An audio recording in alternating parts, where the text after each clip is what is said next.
قولوا لا الہ الا اللہ تفلحوا، او لوگو لا الہ الا اللہ کہہ دو، یہ گواہی دے دو کہ اللہ کے سوا کوئی معبود برحق نہیں، کوئی معبود نہیں، صرف اور صرف اللہ ہی ہے۔ کیا کہا اللہ کے نبی صلی اللہ علیہ وسلم؟ کہ اللہ کے علاوہ کوئی معبود برحق نہیں، صرف اللہ تعالیٰ ہے۔ قولوا لا الہ الا اللہ تفلحوا، اگر تم یہ گواہی دیتے ہو تو کامیاب ہو جاؤ۔ طائف والوں نے نبی اکرم صلی اللہ علیہ وسلم پر اتنی مصیبتیں ڈالی، نبی اکرم صلی اللہ علیہ وسلم پر پتھر پھینکے، نبی اکرم صلی اللہ علیہ وسلم کو دوڑا دوڑا کر پتھر پھینکتے گئے، نبی اکرم صلی اللہ علیہ وسلم جنگلوں کے پیچھے دوڑ رہے ہیں، بچے تک نبی اکرم صلی اللہ علیہ وسلم پر پتھر پھینک رہے ہیں، لیکن نبی اکرم صلی اللہ علیہ وسلم کے جسم سے پورے باڈی سے بلڈ نکلنے لگا، خون نکلا۔ اللہ تعالیٰ نے 2 فرشتوں کو نبی اکرم صلی اللہ علیہ وسلم پر بھیج دیے۔ نبی اکرم صلی اللہ علیہ وسلم سے پوچھا گیا، یا رسول اللہ اگر آپ اجازت دیں، آپ کا حکم ہو تو طائف والوں کو 2 پہاڑوں کے بیچ رکھ کر ایک دم آٹا کی طرح پسل دے، آٹا کی طرح پیس دے، جیسا آٹا چکیوں کے بیچ میں رکھ کر ہم لوگ کیا کرتے ہیں، گیہوں کو چکی کے بیچ میں رکھ دیے تو اس سے کیا نکلا، آٹا، ایک دم پیس دیا گیا۔ فرشتوں نے نبی اکرم صلی اللہ علیہ وسلم سے کیا کہا کہ اللہ کے نبی اگر آپ کی اجازت تو آپ حکم دے تو طائف والوں کو 2 پہاڑ کے بیچ میں رکھ کے ہم پیس دیں گے۔ اللہ کے نبی صلی اللہ علیہ وسلم کہتے ہیں، او فرشتوں، نہیں، پیسنے کی ضرورت نہیں ہے،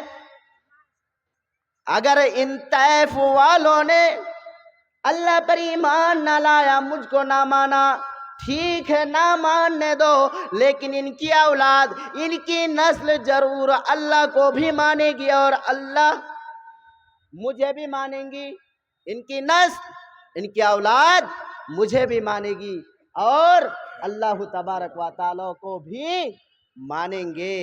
صبر کر لیے، جسم لہو لہان ہے، طائف والوں کو چھوڑ دیے کہ نہیں، ان کو مارنے کی ضرورت نہیں ہے، ان کو پہاڑوں کے بیچ رکھ کر پیسنے کی ضرورت نہیں ہے۔ میرے عزیز ساتھیوں، اس قدر مصیبتوں کو جھیل کر یہ اسلام ہم تک پہنچا ہے، اور ہم آج کیا کر رہے ہیں، کہیں پر اسلام کی بات ہو، قرآن و حدیث کی بات ہو تو ہم اسے چھوڑ کر راستوں میں گھوم رہے ہیں، پنڈال کے نیچے آنے میں ہمیں شرم لگتا ہے۔ جبکہ ایمان والوں کی صفات اللہ تعالیٰ بیان کرتے ہوئے فرمایا، اذا ذکر اللہ، کہ جب ان کے سامنے اللہ کی ذکر کیا جائے، اللہ تعالیٰ کا جو فرمان ہے اس کو بیان کیا جائے، وجلت قلوبہم، اس کا ایمان کیا ہو جاتا ہے، اس کا دل کیا ہو جاتا ہے، لرزا جاتا ہے، ڈر جاتا ہے، اللہ کی نصیحت سن کر ڈر جاتا ہے، اور کیا کرتا ہے، کیا ہو جاتا ہے، زادتہم ایمانا، اس کا ایمان بڑھ جاتا ہے۔ اللہ کی نصیحت اور قرآن کی جو باتیں ہیں، حدیث کی جو باتیں ہیں سن کر وہ ڈر جاتا ہے، اور ڈرنے کے بعد اس کا ایمان بڑھ جاتا ہے۔ میرے عزیز ساتھیوں، ایسی مجلس میں بیٹھنے سے ہم نے کیا کیا، گریز کیا، ہم روڈ پہ گھومنے میں مست ہے، راستے میں گھومنے میں مست ہے۔ میرے عزیز ساتھیوں، یہ مسلمانوں کی صفات نہیں ہے۔ اللہ نے فرمایا جہاں پر دین کی بات ہو، قرآن و حدیث کی بات ہو، قرآن کے تعلق سے لوگوں کو سمجھایا جائے، قرآن کو نظر کے سامنے مد نظر رکھتے ہوئے لوگوں کو بولا جائے، وہاں پر بیٹھنا، وہاں پر